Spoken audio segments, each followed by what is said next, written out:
This is a complete starter kit for leveraging YouTube as a real estate agent. YouTube right now is without question one of the #1 ways to generate a consistent pipeline of clients coming directly to you.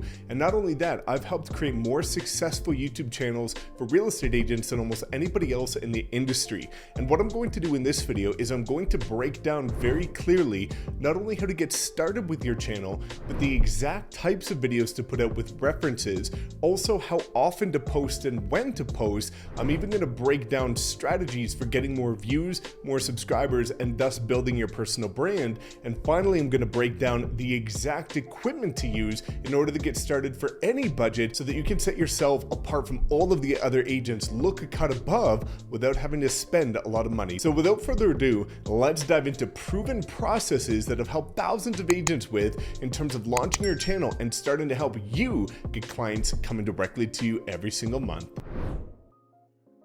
I love that. And that kind of is a good segue into, the next thing that a lot of people are going to be asking about, which is, how do I get started? What's your best recommendation for people that are saying, okay, you know what? I watched the video with Peter. I'm super excited. I'm going to go do community tours in my market. But I just don't know where to start. So what's your recommendation for people that are saying, this year is going to be my year?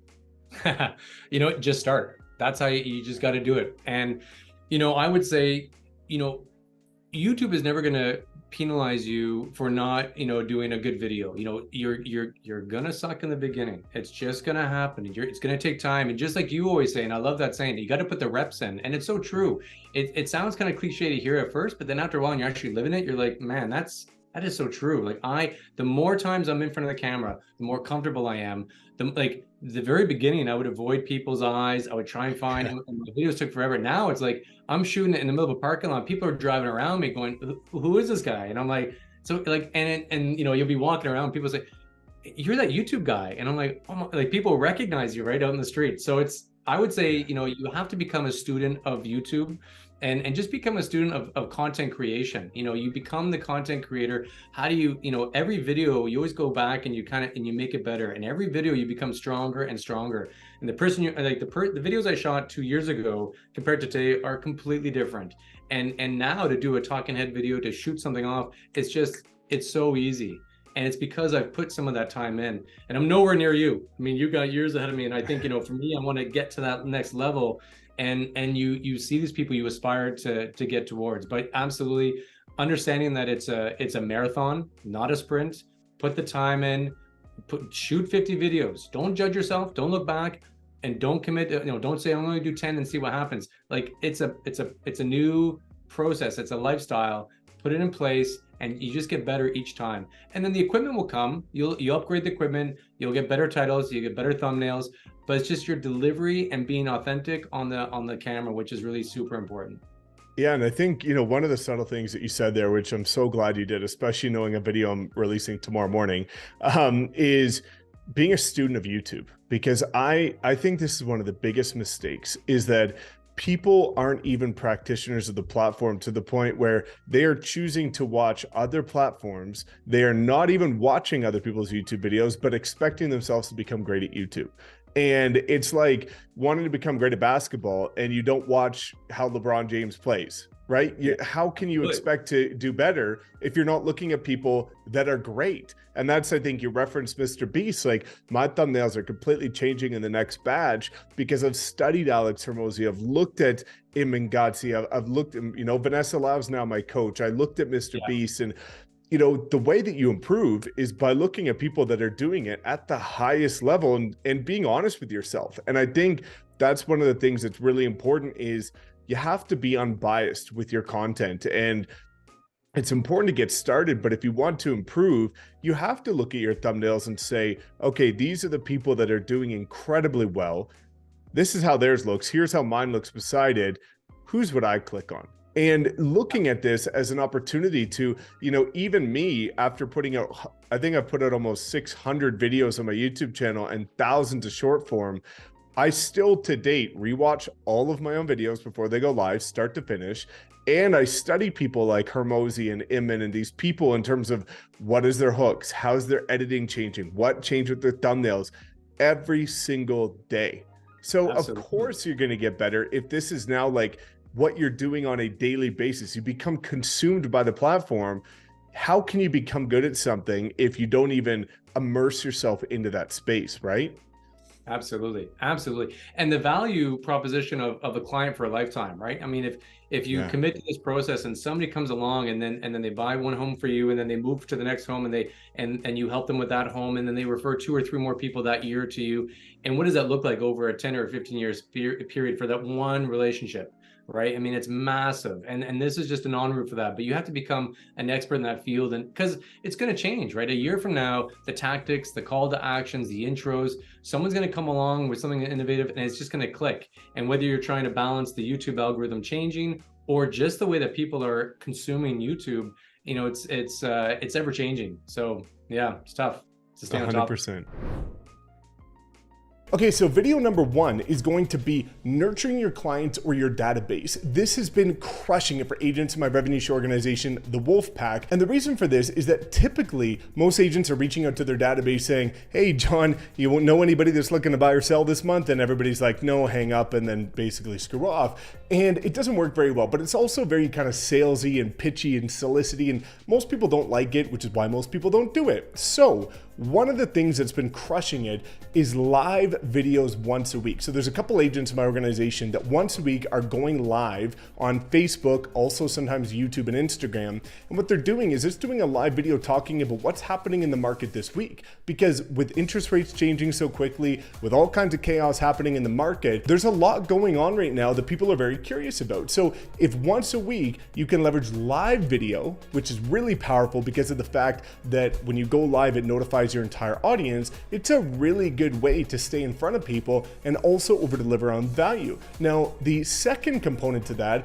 is creating content specific to nurturing your database as well as informing them. So I'm going to get into that in a couple of the other videos that I'm going to talk about, but it's a really great opportunity with all of this stuff happening. It gives us a wealth of opportunity to create content that our clients are curious about. Whereas usually when the market's kind of just going along doing its thing, there's not much of a reason for us to reach out to our database. But with all kinds of stuff happening right now, it's a really great way to always have a value-driven excuse to create a video that's related to what happens and why the interest rates might affect buyers, sellers, and investors, and the opportunity that it provides to all 3 categories of clients. Number 2, really important, diving into creating a portfolio of property tours. This has been one of the number 1 ways that agents in my organization are crushing it with deals, with clients coming to them directly every single month for free. There's actually an agent in my organization that's on track to do well over $100 million this year in his 2nd year as a new agent in a new market, entirely by doing these property tours. And the way that you want to approach it is understanding that a lot of agents are just talking about what they do differently. But with the agents in my organization that are crushing with video, what they're doing is going into a listing presentation. Most don't even have a listing presentation anymore. And all they do is pull up their YouTube channel and say, hey, all these other agents are basically going to do, upload your property to the MLS and let it become a sitting duck. And probably half of them are going to take freaking photos on their own iPhone instead of hiring a professional photographer and videographer. But let me show you what I do for my clients. And they literally go into $1 million listing presentations without a presentation against multiple agents, and they win every time. And the reason being is because it's showing versus telling. They can show their clients what they do above and beyond the other agents, getting exposure that other agents aren't going to be able to, and properly showcasing their property, because at the end of the day, based on stats, about 86% of sellers would rather work with an agent that leverages video than one that doesn't. So this is becoming a priority for clients, and it's also the best way to create a portfolio of the quality of work that you do. Number 3, videos informing your local market. So people that live in your current city. And the reason for this is similar to the nurturing your database, creating content that's relevant to the market, monthly market updates, things like that. But it also gives you an opportunity to do what a number of agents in my group are also doing, which is partnering with lenders and partnering with people that are able to give additional insight as to what's going on in the current market and how it might affect buying power, what that might look like if they hold off, if they move now, things like that. But these videos are going to be things like how to prepare your house to sell and why this is a good time to sell, why it's a good time to buy, why it's an incredible time to invest. And I dive into this on a completely different video, but working with investors right now is a very strategic way to get ahead of the curve, because a lot of people now start looking at investment opportunities as prices are eventually going to drop and as interest rates continue to drop at some point in the future as well. well. But informing your local market is, again, just making sure that people are understanding what the opportunity is right now for buyers, sellers, and investors, and how to prepare for that. So how to prepare your house for sale in order to get the most money as the market shifts. Different things like that, but informing your local market is going to keep you top of mind. And number 4 is going to be informing relocation buyers. This is a big one because as the market starts to shift, as buying power in different states, provinces, and countries starts to adjust, a lot of people start to look at moving to different states, provinces, and countries. So based on this, it's really important to start to talk about things like the cost of living in your city, the pros and cons to moving in your city right now,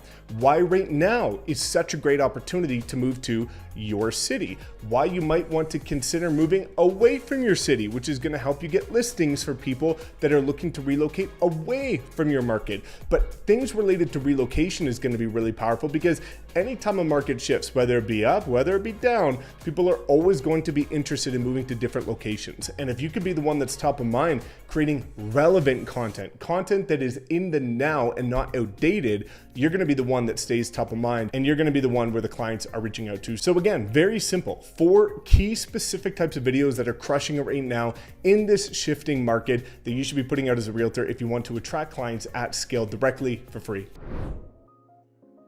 And I think it's such an important point because, we always talk about, it's not always what you do, it's how you do it. And I think there's 2 different ways, and it's not just YouTube, it's prospecting, it's listing, it's everything. But it's like, you can put out content, again, kind of as you alluded to in the beginning, just to put it up there because you can, or you can approach it in a way that's intentional with design, and you have a goal of getting in front of certain people and putting out content for that. So, I know the type of content that you're putting out, but I think that's, something that a lot of people would be curious about is from the people that are calling and from the content that's been performing well on your channel, what are the types of videos that you've seen the greatest success with on YouTube?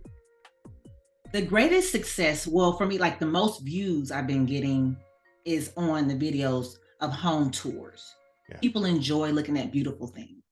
And so when they're able to see these things for themselves and see it and they know that I recorded it, so they trust that, okay, she recorded it, she didn't, edit it down and make it look prettier or uglier than what it was. It's just raw footage of her going through the home like she would for anybody else. I think it brings a sense of like trust and understanding and things like that. So I've been getting high views on the home tours, but I also been getting views from like the informational videos too. And I think that's a great addition to the home tours because it then shows that, okay, she showed the home in McDonough, Georgia, but she also understands McDonough, Georgia, because now she knows where we can take our kids to go and hang out and have fun or, and things like that. So it's a great tool to kind of put in those 2 types of videos, but the high performing videos has been home tours and just showing the home, showcasing the home and the front, the back, the side, and those things.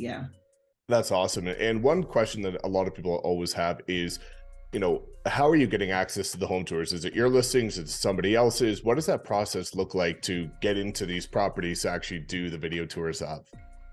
Yeah, and that was kind of frightening at first, I have to be honest. I'm like, okay, so now I got to try to find the house. What house am I going to? So then I decided, I'm going to do new construction because those homes are always open. The sales agents are typically really nice and warm and inviting. So they're like, oh, Shauna, you want to come in? Okay, go for it, girl. It's like, it's that type of, energy. And so I do new construction, typically the ones that are staged real nice, the model homes. Sometimes I do the homes that are almost finished. There's nothing in there. I may do those as well, but people want to see, they want to have a vision of what their home could look like when they move in, like how furniture is situated. So I just call the agents in new construction, or I'll just pull up. I'll pull up with the camera in hand and the tripod. And I'm like, hey, I want to do a tour real fast of your home. Is that okay? And they're like, okay, sure, go for it. And that's that. I love that. That's so awesome. Just pulling up and let's rock. I'm like, you're not going to say no to me. No. Yeah, exactly. That's incredible. With all that being said, how I'm also kind of curious because I know creating content is such a huge, it's such a huge thing that we should be doing more and more and more. But I'm kind of curious because a lot of the times when we go, we've planned out quite a lot of days where we wanted to do videos or we want to start doing this content, and then kind of the business gets in the way where we have a listing presentation pop up or like whatever pops up, and then we end up, it gets pushed back along. I'm just curious if like how many times a week, or how like should we be allocating time every single day to like maybe right in the morning to do the videos right away, or like I'm just curious because it tends to be that we plan out to do those videos, we plan out to do these things, and then it falls under the radar. We just push it aside, and then we get to the end of the day and it's 6-7 p.m. or whatnot, and we're like, oh, we didn't do those videos. All right, well, we'll see you tomorrow. So I'm just a little curious as well about like how often we should be putting those videos down, and how often we should be like just putting time aside to just do those videos each and every week. Yeah, definitely. And you know, I live by kind of the notion that, you know, if it's not in your calendar, it doesn't exist, but also your calendar is a direct reflection of your priorities. So when usually you'll start to see people moving it when it's not a priority and a non-negotiable. So for example, like you could not book this meeting with me tomorrow. It had to be Friday. If you asked for it to be tomorrow, I would tell you next Friday. My Saturdays are a non-negotiable for recording my personal content. I don't care who you are, what you want to talk about, that does not move. Because here's the thing, and there's a caveat to this, which I'll explain with the listing presentations, but people will respect your time more when it's scarce. Scarcity creates value. So when people know that I'm only giving you this 30-minute window to have this conversation, what did you do? I saw you showed up 5 minutes early on the Zoom call. I know you're respecting my time because you know that it's heavily limited. So you're fitting it within the confines of my schedule. I'm not saying, hey, Garrett, let me know any time that works best for you and I'll cancel everything, shift it all the way around, and then we'll make it work for you. Right? So by setting those guidelines, this is like, again, what happens. The big difference between a lawyer, a doctor, or any other profession that's service-based and a realtor. If you want to meet with a lawyer at 6 p.m., what's going to be their answer? It's after 5 p.m. We'll talk tomorrow. If you want to meet with a doctor and they say, my appointment's tomorrow at 3:30, what do? You show up at 3:30. But with a realtor, oh, you want to meet at this time? Let's do it. Anytime, doesn't matter if it's weekends, holidays, birthdays, Christmas. You want a deal, I'll meet with you. And what happens is that treats people and signifies to them that your time is not that valuable because you're not in control of it, they are. So the caveat to this is that yes, if there's a listing presentation and it has to happen this time and there's multiple interviews, shift it. And there's always going to be these anomaly cases that show up on an ad hoc basis. But what you need to do is there's not one right answer. I'll give you two different scenarios. From me, based on the fact that I don't need to do production anymore, Saturdays for me are my least busy time because I take agent calls throughout the week. So that's my non-negotiable window from 8:30 a.m. to about 2:30 p.m. is when I do content, no matter what. And I batch it. So knowing that, I get my entire month's worth of videos. Like tomorrow, I'm recording all of March's YouTube videos in that one window. So I'm a month ahead. So that way, for example, when I went to Hawaii for Christmas, you would have seen I did not miss a YouTube video. When I was in Turkey getting my hair transplant, I didn't miss a video. When I was in Montana getting my coaching session, I did not miss a video because you can project, hey, life comes up, things getting in the way, you batch your content to make it efficient. I'm always 1 month ahead of the curve. So that way, when things come up, I'm never stressing and I don't have to break my consistency. Now, knowing that you guys are still focused on production, typically that's going to be a day in the week that you feel like is the least busy. For most people, that happens to be like a Wednesday midweek. Things get crazy on Monday, they ramp back up on the weekend. Wednesday seems to be that quieter time. Now, for me, I can, and I've built up the stamina, which I do recommend, of batching your content saying, hey, I'm going to go do 3 community tours. I'm going to go in these 3 different locations, film my community tours, and then I'm done. Now, there's some people like my business partner, Louis, he's got a wife and kids and a lot of things get in the way where he found that he couldn't batch his content based on just his own personality type. After the caveat to this is after trying to do it for 6 months. So he identified after 6 months, it wasn't the best for him. What allowed him to be the most consistent is he now does a video a day. So every single day, he has a 1-hour time block in his calendar that does not move as a non-negotiable, and he will do it then. And he's been able to be consistent with it. So the moral of the story is do what you can confidently be consistent to as a non-negotiable for at least 6 months. And then you can start to get in the rhythm and figure out, oh, do I need to tweak it, adjust it, whatever. But you need to understand, like, for example, if you look at top producing agents that are cold calling, for example, if they cold call from 9 a.m. till 11 a.m., like nobody books during their prospecting sessions because that is their moneymaker. The problem with YouTube and content is most people understanding that it's a more delayed gratification approach think, well, if I push this to next week, it doesn't matter so much because it's not immediate. But what happens is as you push it, you start to fall behind the curve and it never gains that traction that you're looking for. So usually what you want to do is just find that time that you can say, hey, you know, somebody wants to book a meeting with you during a Wednesday. Hey, can you do it after 2 p.m.? Oh, somebody wants to view houses? Sure. Can you do it after 2 p.m. or on Thursday? And start to treat that as something that is a priority in your business for scaling. All right, guys, so now I want to show you exactly what I mean when I'm talking about the one little hack that I found that actually helps increase your subscribers. Now, obviously, one of the most important things is to have great content, to have optimized content, but this is just a little hack that you can do that is going to make a difference and really help with me. So if we look over, you can see that my channel is now growing at quite a substantial rate. You can see here, 2,289 in the last 20 days, and this is continuing to hover between 2,300 and 2,500 on any given month. Now, a little thing that I'm going to show you here is an exact demonstration of what I'm referring to. If we come to my Instagram and we click the link here, let's see what happens. This opens up. Now, again, you don't have to have Linktree, but you can use it. Let me show you what happens when you click my YouTube channel.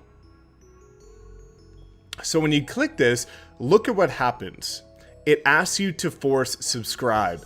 Now, the powerful thing about that is now, whenever people are using this specific link, and I'm going to show you how to create it, it actually force subscribes people so that they don't have to now spend time browsing your channel, watch a couple videos, and then decide whether or not they actually want to subscribe to you. They're prompted to subscribe before they even get to your page. You can see here the same thing on any of my social media guides. This is my guide showing agents, again, how to scale their business using social media. If you come down here to subscribe on YouTube, let's look and see what happens. At the end of the day, again, they're prompted to subscribe. So the powerful thing is making sure that the links and the way you're driving traffic to is optimized to force the subscription so that whenever people are finding a link to your channel anywhere, they're prompted to subscribe before they actually get to your channel. Now, how do you create this link? I'm gonna put it on the screen right now.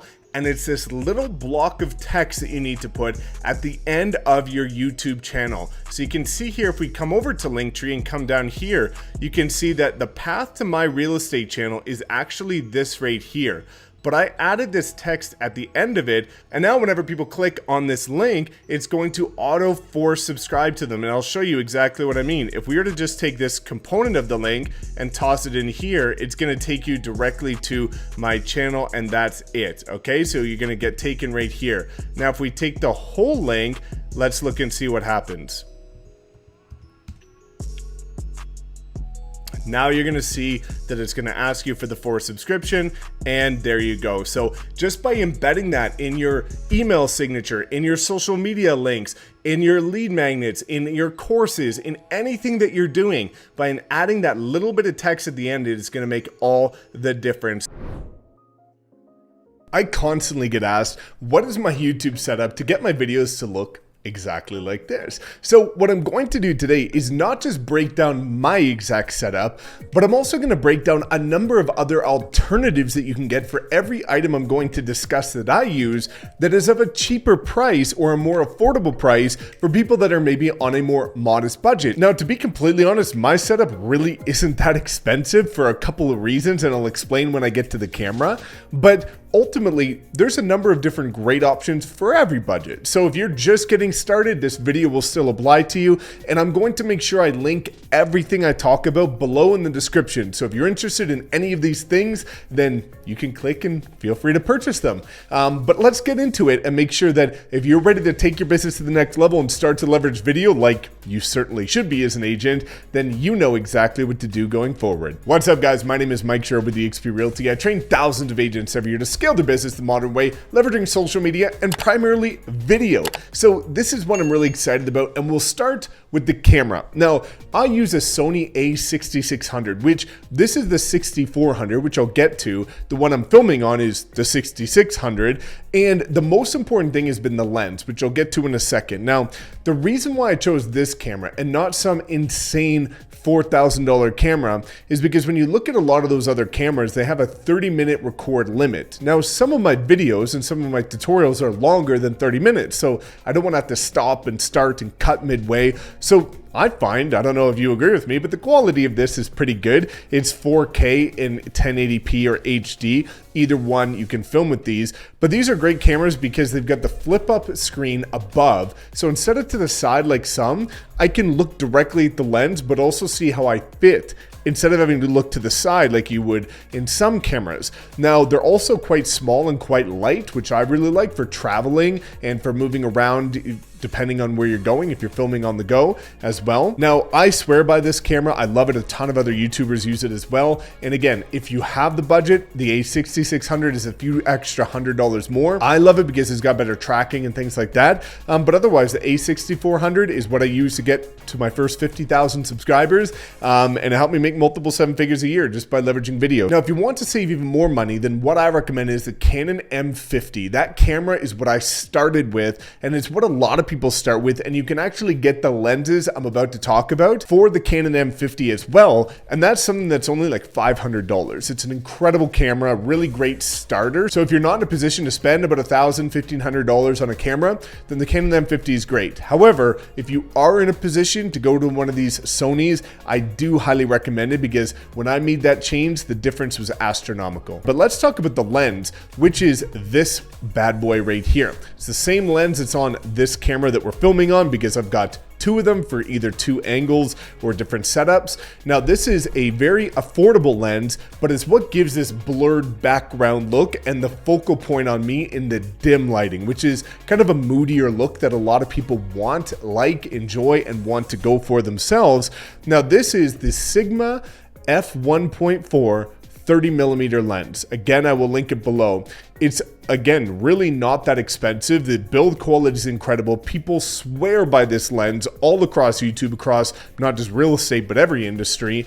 Because again, it's so affordable. It gives such a clear look, and it's a really great quality piece of kit. Now let's talk about the audio, because you can get away with even just using an iPhone. I've got the new iPhone 14 Pro Max, and the quality on that's incredible. So if you're on a really modest budget, then just use your iPhone. But if you do have the ability to get one of the cameras, I highly recommend it. But the audio is incredibly important. Now, if you're on a small budget, I recommend the Blue Yeti mic. That is what I started with in the beginning. It's what a lot of people start with. However, this mic right here is a game changer. It is so much more natural. It has so much more tonality to it in terms of the bass that it delivers, and the quality of it is just second to none. So this is the Shure SM7B mic. You will see a lot of people that do really top-notch podcasts use this mic. A lot of YouTubers use this mic, and it's absolutely incredible. Now, there is 2 things that you need to get if you want to properly get this mic to sound like this, which is a cloud amplifier, which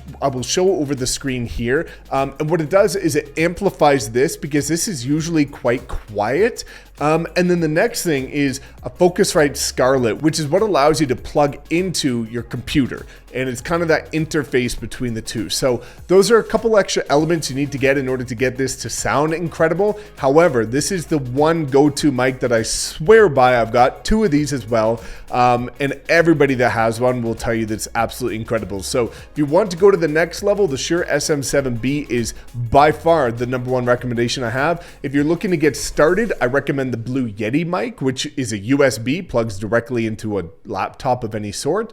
Or if you're on a really modest budget, then just start with something like a Rode Lav mic, and you can clip it on your lapel and you can get going with that. But either which way, the audio is incredibly important. Now let's talk about lighting, which is what you get to see behind me and what you cannot see in front of me. So I have obviously these background lights, which you can change to over 16 million different colors, I think it is. But I'll get to those in a second. I want to talk about the light that's actually in front of me right here, which is a Godox 60 SL with a newer softbox on top. So it's a softbox light. It's a really high quality one for a very affordable price. It's really affordable. As you can see, if you click on the link below, it's only like a couple of $100s at max for this light, but the quality of it is really incredible. It's very natural. It's not too sharp. It's not too glaring, and it's a really affordable light, but it delivers enough power to really light things up in the way that you would want to, very naturally. And then the newer softbox is something that, again, just diffuses it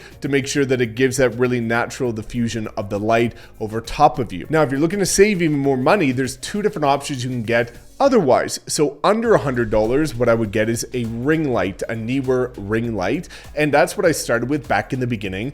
And if you really want to save money and you have the luxury of being able to have your desk set up in front of a window, the natural light is honestly one of the best you'll ever get. The only difference is with natural light, you're not going to be able to have this dark setting with all these kind of cool lights behind you. But if you're going for just cost effective and on a more modest budget, the natural light is an incredible way to get started. Otherwise, go up to the ring light, and then eventually you want to get a really nice softbox like this, which again is really not that expensive, but it amplifies the quality by miles. Now let's talk about the final aspect, which is what's behind me here. The lights that kind of give this setting that you can, again, purple, you can make it the colors of your brand, you can align it with your business, you can do all kinds of things with these lights. It's really powerful, and I'll just kind of show you here.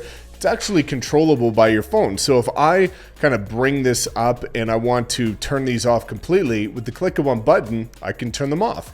I can turn them on. If I want to go to different settings, I can change it like this. I can do all kinds of different stuff whenever you want to at the touch of a button. So this is a really cool way to, again, just set your example and set the mood of your videos to give them a bit of an extra flair. Now, what these are Philips Hue lights. So I've got two Philips Hue bars up here kind of pointing against that wall. And then along the back there, you can see kind of over here and behind me, I've got a long, I think it's a 6-foot Philips Hue light strip. And again, it's all Bluetooth, connects to your phone. You can control it with your phone as I just showed you. But it's a really great way to just add a bit of branding, a bit of mood, and a bit of a different feel and a more energetic vibe to your content. But that's it. That's all that I use. It's very simple. Again, I swear by these cameras. This lens is a life changer. But there's so many different alternatives if you want to save money. This is just my setup. And again,